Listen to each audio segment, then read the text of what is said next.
My next guest is actually my neighbor. She lives directly across the street from me. And it actually brings a little bit of nostalgia having her around because I just feel like we've lost the element of just interacting with people in this society. And it's just always cool to see a familiar face when you like are walking down your driveway to get the trash. Right. And we're like, hey girl. And she's like, hey girl. And as we've built our relationship and friendship over the years that we've lived directly across the street from each other, I thought that for her to be my next guest would be just ideal because I think you just bring so much vibrancy. So without further ado, I would like to introduce you guys Adrea Dimmock. Thank you. Thank you so much for being here. Thank you so much for having me. I'm super excited. I'm super proud of you. Thank you so much. Pleasure to be here. Thank you. Well, before we dive into all of the healthy, yummy conversations, one of my questions that I like to ask is, when the kids are out of the way, Ari is in the bed asleep, and Ron is downstairs in the basement, right? And you get a second to just regroup and say, okay, it's my time. How do you unwind? What did you bring for me today that you would like? So I unwind bubble bath, champagne, sparkling water, candles. Like those are like my favorite things at home. Yeah. I love my bathroom. We haven't been here that long, a few years, but I do. Yeah. So that's how I unwind. And my husband knows, they just respect it. Like if mom's in the bath, don't bother her. We've got TV So in do you there. do like mimosas? I do champagne. You know, that's my favorite. Okay. A brut champagne. A good mimosa is absolutely needed on a Saturday or Sunday morning. Listen, sometimes on a Wednesday morning. Any morning. If the kids any are day gone. that ends in day. Any day that ends in day is good for a Yes, mimosa. Okay, well, let's cheers to that. absolutely. Thank you for bringing this. Yes. It is perfect. It is It is perfect. just so refreshing when you take that first sip. Yeah. Love at first sip. Love at first sip. Love at first sip. Yeah. No, so perfect. So when you unwind, you like to be in your bathroom and doors closed and you're like, it's my time, it's me time. Because you're a mom, you're a wife, you're a businesswoman, you do a lot of different things. You help a lot in the community. You do a lot of community events. Let's talk about that. Let's talk about all of the things you're like a philanthropist almost. You do a lot of things for the community, which I think is so admirable, because when I do see your posts, and I'm just like, wow, she's really out here putting on for the children that need this kind of support. Some of these kids are just going day to day without any real attention. Right. And you guys put on these amazing events, and I just see you kind of pulling into your driveway and pulling out of your driveway, pulling in, pulling out. Same girl. We're both doing We're it both at the same like time. at the same time, like, hey girl. Exactly. So tell me about those community events that you juggle. So I do have a heart of service, I believe. I believe in service. I want my kids to believe in service, right? So it's just all about giving back. A lot of what I do is with kids. Because I believe that they're vulnerable, and they're our future, so cliche, but honestly there is. And there's not a lot of community anymore, right? Yeah. And so when I grew up, I just felt like you did know all your neighbors and you could hang out at the neighbor's house and catch a ride home. And now everybody's so like isolated, separate and nervous. So yeah, I mean, I've done all kinds of different things. I am a, Cobb County CASA, so that's probably the biggest thing that I do. I work with foster kids. I'm an advocate for them in juvenile court. So that's really serious. You have to visit with them, do case studies and all that. I really am passionate about that.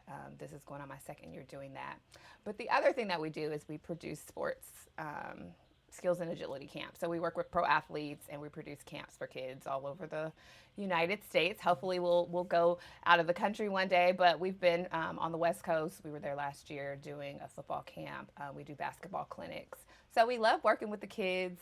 Part of the clinic's about mindset, right, and getting the parents involved and teaching them about community, like what they're going to do when they get older, if they make it, in their fields, how to give back. Making sure that they're just pouring back into other people. People are watching them whatever level you're at. So even Ari's 10, there's probably some 7-year-old that's like, man, when I get 10, our neighbor Jedi, he loves Ari. When I get 10, I want to play basketball. I want to make my 5th grade team and all that. So Just really, we just have a passion for it. I mean, there'll be know. kids at our house. I know. I see it. We'll be at clinics all day. I think it's so admirable. Yeah. I think it's so beautiful. I I'm love a boy that. mom. You are a boy mom.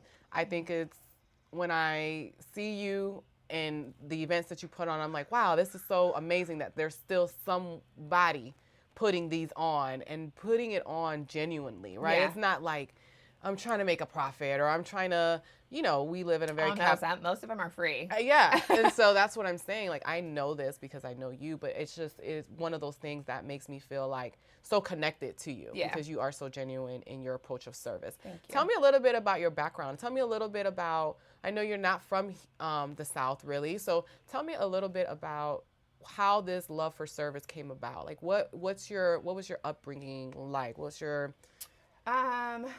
I grew up in Seattle, yes, Washington, and I moved here at the turn of 2007. So I was like in my late 20s.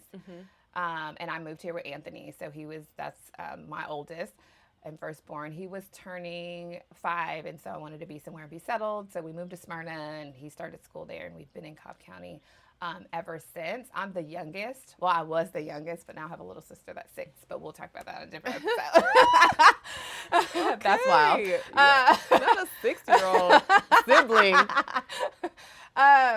So yeah, I don't know. I mean, I just have always, I've always liked kids, and I was the youngest, so I took care of. I had a nephew when I was like in middle school, and I thought it was so cool. And then my siblings started having kids, so I was an auntie early. But yeah, I grew up there. Criminal justice was my background, and so that's where the kind of service part came in. I used to work at the I volunteered at the juvenile through school and stuff like that. So that's where that comes from. I always wanted to get back to that. And so that's kind of what got me into CASA and all that stuff. But just kids, being a boy mom, I love sports. I knew my kids were going to play sports. Yeah. I was a cheerleader. I didn't play sports, but I knew, I would take Anthony. I was a cheer coach. I would take him with me. He was on the field, when he's 3 or 4. So we was seeing the football players and everything happen. I think sports builds so much character in kids, right? Yeah. I think they learn teamwork and all of that. And so I got that when I was young. I said, the community, the field, the dropping you off at practice and being there and all that stuff. And so again, just how can you connect the two, your service and then what it is you love to do. And so it took us a while to even figure out what is Dimmock Sports going to do? We know we want to be in this. We have access to all these athletes. We're doing this anyway because with our own kids, how do we make it a business? How can we, make it into a thing? Yeah, make it a thing. And so literally just over the last few years, it's and the kids look forward to it. This is what we're going to do, right? Yeah. And then again, with our connections with pro athletes that we have, that's what they want to do. They're trying to figure out how do we use our resources too, and they want to give back too. They want to give back, and so that's kind of where it came from. Just years of just thinking about it, doing other stuff in other groups for other people, for the schools. I was president of the Touchdown Club. I know you do it all. That's why I'm you're when I met you, I was like, this girl is so vibrant and her personality is so bright that you're the perfect person to be around so many children, honestly. And for them, because who knows what kind of love they're getting at their home. Right. And so you're just always very, you're just the mom. You're the football mom. Yeah. You are the basketball mom. And we like that. We were proud of that. You wear it well. We want that to be our house, right? We want the kids to want to come to our house. Yeah. We want them to feel like they can, call us if they need a ride. I joke with them, I fed you 3 times today already. Your limit. Your limit is up. You might have to go home for 24 hours and then come back. But yeah, I mean, we love that. It's just a part of us, I don't know what we'll do. Ari, we still got 10 more years with Ari. So, but we did the same thing with the older boys. It's actually how me and Duran met. We met on the football field. The boys were playing football because, we're a blended family. Yeah, let's talk about that. So that's a good segue. So you and Duran met on the football field. You already had Anthony. You had Anthony, and he already had Lance and Brian. Yep. And so you guys meet, and you're like, hey, and you're like, hey, and then you guys both have the love for sports and just whatever, whatever it is. So how was that? getting involved with someone that already has had children, you have your own, and how was it like merging the boys? Like, hey, now y'all might, what does that look like in terms of early on? Because now, how long have you guys been married? We've been married. Is this our 5th year? I don't know. We've been together going on 15 years. So Right. we got married at 10 years. Right. Okay, perfect. I think that's pretty. I think me and Idas too. We had been friends for 10 years, and then we got married. So we went through a lot of ups and downs. We were together. We lived together. We didn't live together. But when Duran and I met, he was married. So again, that could be a long episode of something else. But it was hard. Yeah. Blending a family is probably one of the hardest things that I've ever done. I think it's hard for anybody. Yeah. So if people are like, oh, it's not hard. I'm like, no, it's hard. Because you're parenting with people that you might not know, right? So that you just know the exterior, or you don't know what their values and goals are. If they're not willing to sit down with you and and like be on the same page with you, then you got two different things going on, right? And you're trying to raise these kids. We would have them on the weekends, and so it was like reprogramming every time we came back to what we did at our house and what our expectations were. So it was very, very hard. It was very difficult. It was very difficult. Why did you laugh? Like, was there a story? There's lots of stories. Is there one in particular that you were like, I don't know how we're going to get through this? Yeah, and there was times, that's what I'm trying to think. I'm like, I think what just got us through is that we had to decide that it was like us against them. Because sometimes, the kids will get in the middle. You could feel manipulated. The other person will get in the middle. I'm from, my Anthony's father is in Seattle, so we really didn't have to deal with him. But Duran, his ex-wife is here, very close, like right up the street. So we had to deal with that, and it was difficult. And she wasn't happy. You know what I mean?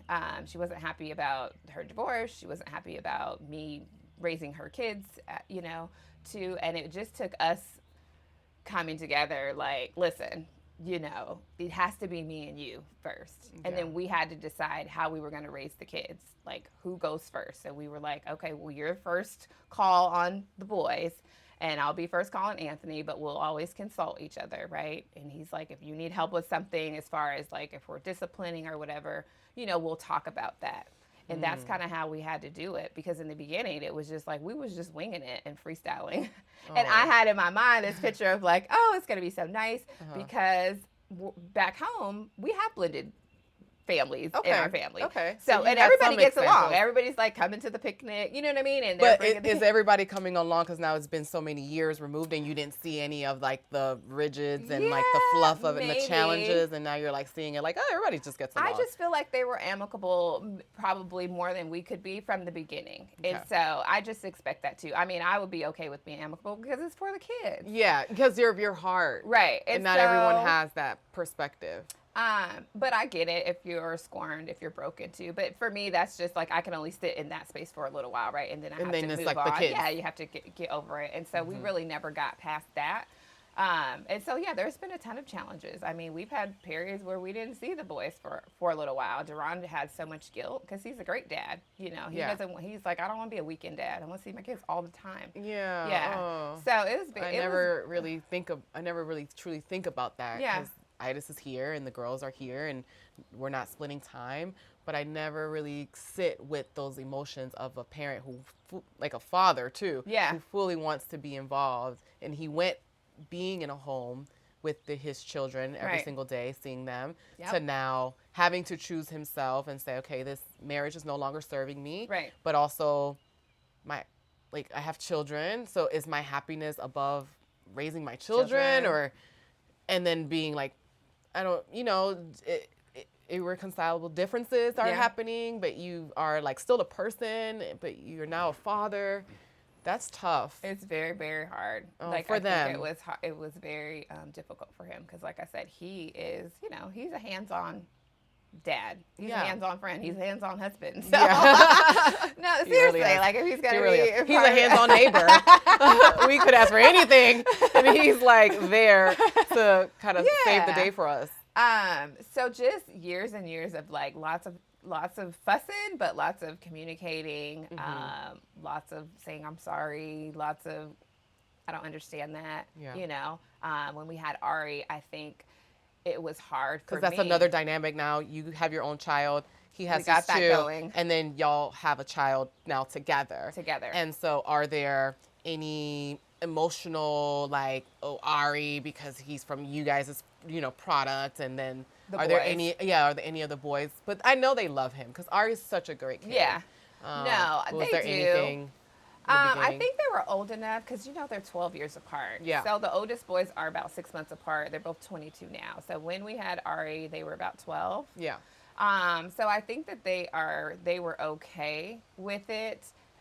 We had to learn how to then parent together where we both were like first chair, because see, we're used to parenting where there's first chair and then second chair, because it was like if it was the boys and they're going back to their mom, he had to talk to their mom, to do whatever, make arrangements, then come to me and be like, hey, this is what we're going to do. Right. So now it's Ari. It's both of us. We're both first chair. We're both. So I have to remember that, because I'm like making all the decisions and doing all the things. He's like, no, I would want to be there. Like or no, I don't want him to do that, or whatever that looks like. So even just learning that in the first couple of years of like, he's like, no.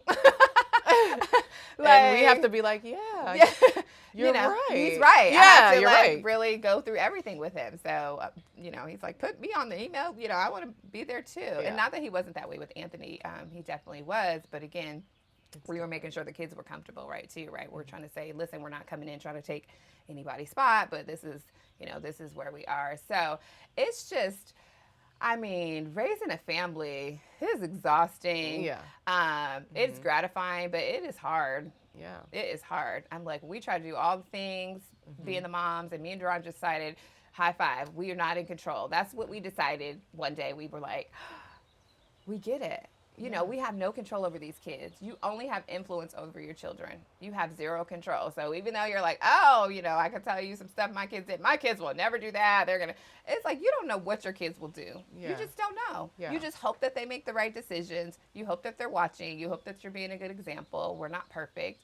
And you hope that they can go out there and execute, but they're going to make mistakes. They're going to make bad choices. They're going to make decisions where you're like, where did you get that from? Yeah. Because they're human too. But once we've decided that, it was like, okay, we could like take a deep breath and figure and know that we're not doing everything wrong. Right. Because you do have that guilt as a parent that, did I scorn you too roughly today, and now next week you're going to be on like bad behavior at school. Like we literally, you're trying to figure every out little thing as a parent is like so heightened, because you just don't want to like scorn your children. You're trying to protect them. You're like, good experiences. Yeah, but then it's like, you just don't know. Like, you're just one facet to their so many factors that they're just experiencing on a day-to-day basis. On a day-to-day basis, even And if you they're can't- 5. Yeah, even if they're 5.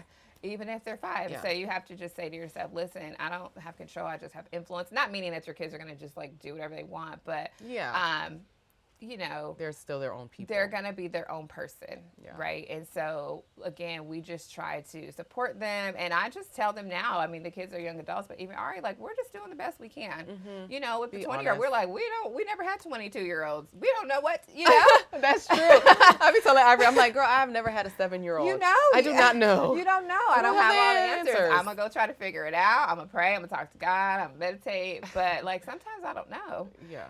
And you just have to be okay with not knowing, apologizing To the to them when you're wrong, or when you blow your top, or whatever happens. I think they will be okay, even if you do those things, because if you're just consistent at, hey, I'm here, I'm doing the best I can, they'll be fine. But it's not every day. They're not going to like you. You are going to get to those teen years. Like, I'm loving Ari right now, because I'm like, man, he's going to be 12 and he's not going to be sneaking in my bed anymore. John's like, get out. I'm like, no. Not yet. You only have a few more years of just that time before they like go in their room and close the door. Yeah, that's true. And they don't want to be bothered for a couple hours. So just trying to stay present. So this is great, because now that we've talked, like, you are heavily involved with boys, your husband, a man, like, it's rah, a lot of masculine testosterone energy. Right? And one of the things that I wanted to talk to you about was the perimenopause topic, because that is on a completely different spectrum from just dealing with testosterone and masculinity, and now you realize, oh wait, like even though I'm in this world and all the sports and everything is so masculine, there's still parts of me that are still very feminine. Right. There's still parts of me that are still very much, I am a woman and these things are happening to my body. And so when we were talking, I was like, what are you talking about? And he was like, did you know that there's this thing? And I'm like, I'm turning 35. What are you talking about? Like, what does that mean? It will come one day. I'm not going to say soon because I hope it doesn't, But tell me about that, because it's two separate worlds from how you navigate your life with your family of boys to you still being a woman and still feeling like there are things that I don't even know about. Like I can tell you about all the sports stuff, and I could tell you about all the events I put on and, helping foster children. But like now this stuff is happening and you're like, wait, what's going on? What is going on? So tell me about this topic that I feel like is not really discussed as much right now, because I just think it's like a new thing. I think that perimenopause is definitely not a new thing, but it's been like misdiagnosed for forever, right? And so a lot of our scientists and researchers are men, and they're white, old males, right? And so they're the ones that are coming up with all the things. Until like recently, I think it's become more prevalent that people are talking about it, because women are like, what is wrong with me, right? And you're being misdiagnosed, like, oh, you just have depression, or oh, you're gaining weight, like because you're 40, you need to just not eat that. And literally your body is changing, right? And so they say you can start at 35 where you start losing estrogen, and that just changes the whole chemical makeup of your body. And so you can be tired, you can have muscle aches, insomnia, mood swings, frozen shoulder, like all these things, hair loss, so many things, and it's because you're losing those hormones. Interesting. Yeah, it is interesting. And so you do have to relearn your body, and you have to listen to your body, and you have to advocate for yourself, because like I said, I think a lot of women are being misdiagnosed, and they're not checking your hormone levels, and they're not telling you that you can have treatment for these things so that you can live a more comfortable life and not just be miserable for 10 years while you go through this process before the next one actually starts. Mm-hmm. So I just have a great doctor who is not afraid of like having those conversations. So I got lucky, Dr. Beretti at Kaiser. I love her. But literally, she's the one who's like, hey, this is what might be Was she the first person to introduce you to this topic when you were like, something is going on and I don't know? What are some of the symptoms that you felt like you personally were experiencing that said, hey, can you just check me out? Like I just feel different. Fatigue. Just tired all the time. I mean, even though you do 1,000 things, you're like, I can do 1,000 things. Like I've been doing 1,000 things forever. Why now am I feeling so tired about the 1,000 things that we do? So tired about all the things. Insomnia is bad. I think the way my body processes food and alcohol is much different too. So you hate that because it doesn't process it the same. Your metabolism slows down. I think alcohol gives me insomnia, and I love to have a glass of champagne or whatever it is. Hello. Yeah, so now, but you're really watching because you're like, okay, you're making that choice, or are you doing it earlier in the day so you can't sleep at night? Those are probably my biggest things. And then like just aches and pains. So I really needed help with that. Like, I don't want to be tired. Yeah. I mean, I know you get tired. I'm like, I have to have energy. Like, I need to do things. So that makes me nervous. Then that gives me anxiety because now I can't do all the things. Yeah, all the 1,000 things. So those things are what I kind of went to her with. And she's just like, yes. And she already knew. Yeah, this is what could be happening to you. And then she actually told me about, I think it's Mary Claire, who's on Instagram. And she's like, I usually don't, tell people to go follow other doctors and stuff. She's like, but this doctor, she's really like devoted her life to figuring out,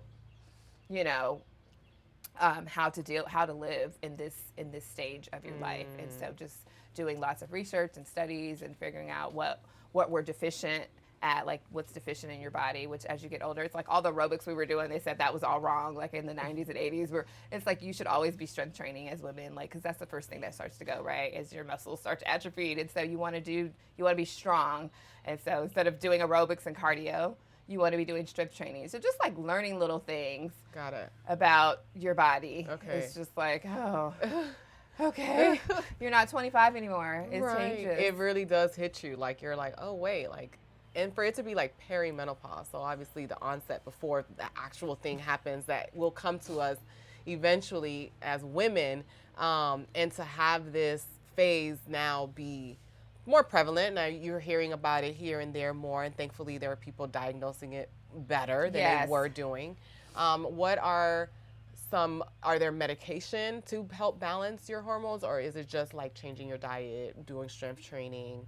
What can you tell people that are like just unaware? Like if they're like, oh, I kind of get some aches and I do have a little bit of insomnia. Like, Yeah. what should they go and tell their doctor? Like, I think you should get your hormone levels checked. Of course, I think they check like your thyroid and do all your blood work, but I because think they you don't should. do that with your annual. No, and they don't do So- it unless you ask too. Correct. So you have to ask, you and need you to can't ask. when you go and get your annual, your PAP.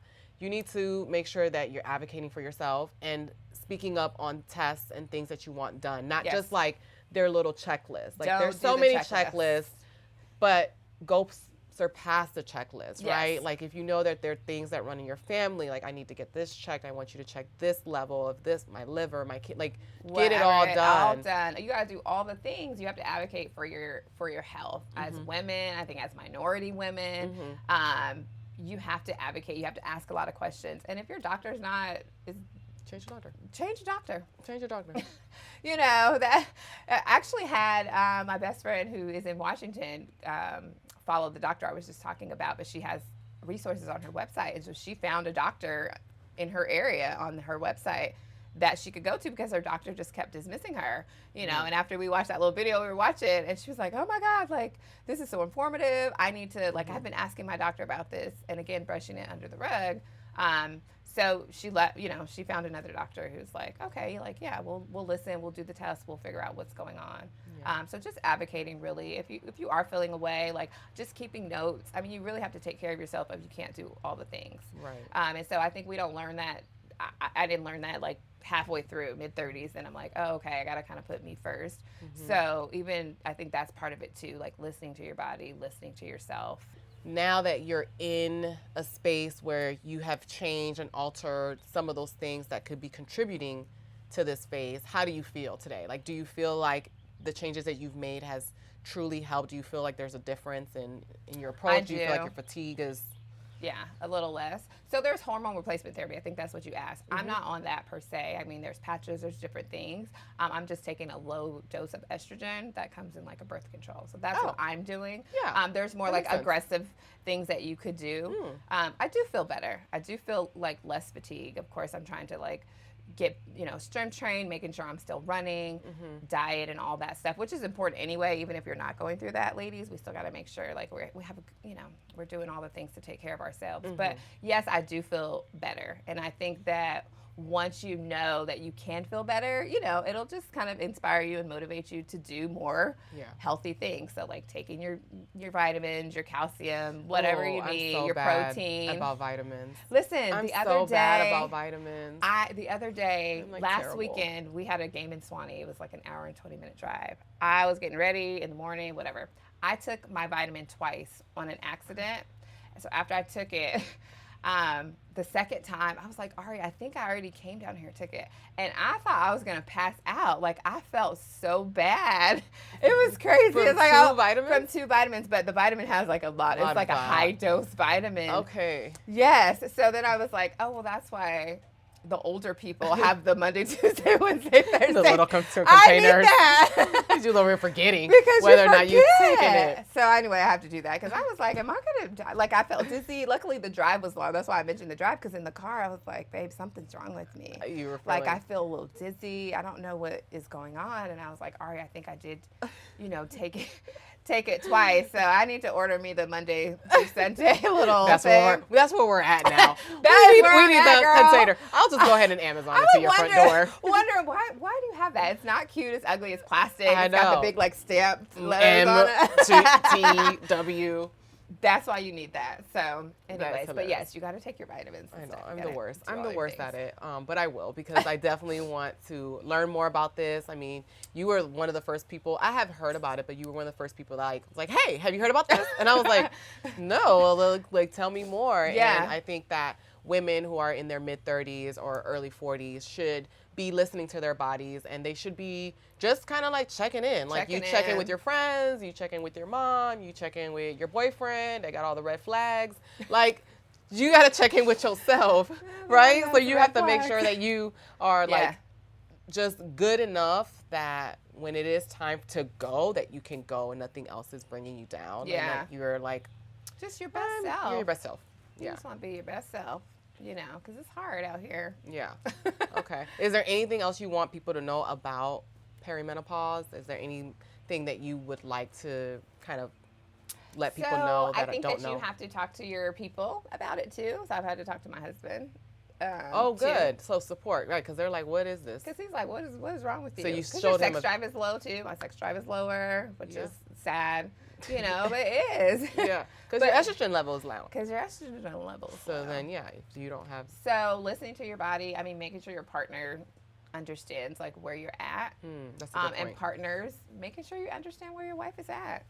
It's just like, we're going to change. We're not going to be the same spring chickens we were when we were 25 and you met us and we were just, you know, it changes, right? So I just think that that's the biggest thing is just awareness. I think that's just the biggest thing. And then you decide how you want to treat yourself. If you don't want to do all the, you know, whatever, you can live through it or do holistic things, whatever you want to do, but just awareness, right? That's such a good point, because if they're not on board and they can't see what you're experiencing, then they'll blame you for lacking in certain areas in our wifely duties. Right. And it's like, no, I physically just cannot. Right. Like I just physically can't figure this out. And so having that support and that understanding gives you a lot of grace, because you are trying to figure it out. Like you're not trying to not do the things. Stay in that spot. Yeah, right. But if your body is, unfortunately, they just, you know, we're just going and we've been going, and sometimes our body would just tell us like, hey girl, you can't keep going that way. And they don't understand that, because they're like, you just been going. What happened? You're like, you broke? How do we fix you? Yeah. So many things that happened. Yeah. So if you were talking to Adrea 10 years ago, like what would you tell her? Like what would you tell young you today? Like what would you whisper in her ear? Like, hey girl, like I know you can't really see what's ahead, but what would you say? I would tell her everything's going to be okay. I would tell her do all the things. Like don't be scared, you know?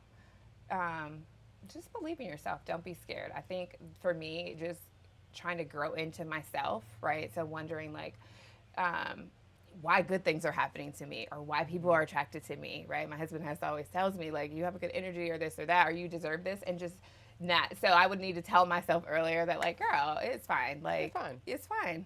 Just take it, you know, sit with it, believe in yourself, and just be present, and everything's going to be fine. Yeah. You know? And I can attest to that. I mean, you are such a high, I know I said it, but you high energy, super bright. Thank you. And you just don't really see a lot of people like that, because I feel like everybody's kind of operating in like the gray space. And when I see someone that's like orange and yellow, I'm like, oh, I found a community. I found someone that I feel like I can operate with, and I think that's why we bonded and be able to talk about these things, because I think that's fair, you know, to tell yourself that it will be okay. Because I think that if someone is watching this and they are in their 20s, that they can see ahead and be like, the underlying like advice that most of my guests have shared is that it will be okay. Yeah. And it's fine. It's fine. Life is gonna life. Yeah, whether you hit the goals that you thought you were gonna hit, and whatever timeline, imaginary timeline you have in your head, like start again. Like just keep starting again. It's fine. Like it is going to be fine. Like and find your tribe, and your tribe might change. You know, it might look different than 10 years ago, because you should be in a different place, right? Mm-hmm. That's good. But yeah. That's what I would say. Also, I prayed for this. So we prayed for this to live in a neighborhood. We were like, we want neighbors. We want community. You know, we want Ari to be able to go outside and like say hey or whatever, wash your car. They washed my car yesterday. The two boys washed my car. They were like, hey. And I was just like, yeah, come on. Like, I have not had that experience of like kids just coming up and like wanting to, and I was like, yeah, no problem. We had the ice cream truck yesterday. I know, it was all so and like we old were school literally Saturday. like, yeah, it was an old school Saturday. We were just so excited about the ice cream truck, and then the kids wanted to wash the car, and in a second I was like, whoa, like this felt like 90s, 2000s, just wholesome community. And I was like walking out to him, like, girl, the ice cream truck, and then we were outside. And so I love that. Thank you so much for being here. Me too. I really appreciate you. Thank you. Thank you for love being you. I'm so proud of you. Thank you. You're going to do big things. I can't wait. I'm watching. Okay. Well, I just want you to know that all of the things that you have juggling and all of the things that's going on and whatever else you decide to do, that you and your heart of gold and your heart of spirit and wanting to do of service, like that's going to take you so far. These kids are going to be so indebted to just the care and the attention that you're giving them, because they're lacking it somewhere. They're obviously lacking it in their own upbringing, and you're there. Like, you are physically there doing this for the last 2 years, and you've been doing it for years. And I just want you to know that you're doing a great job. Thank you. You're doing a great job. I love you. You too. All right, y'all. So that is Midday Chardonnay with Janelle J.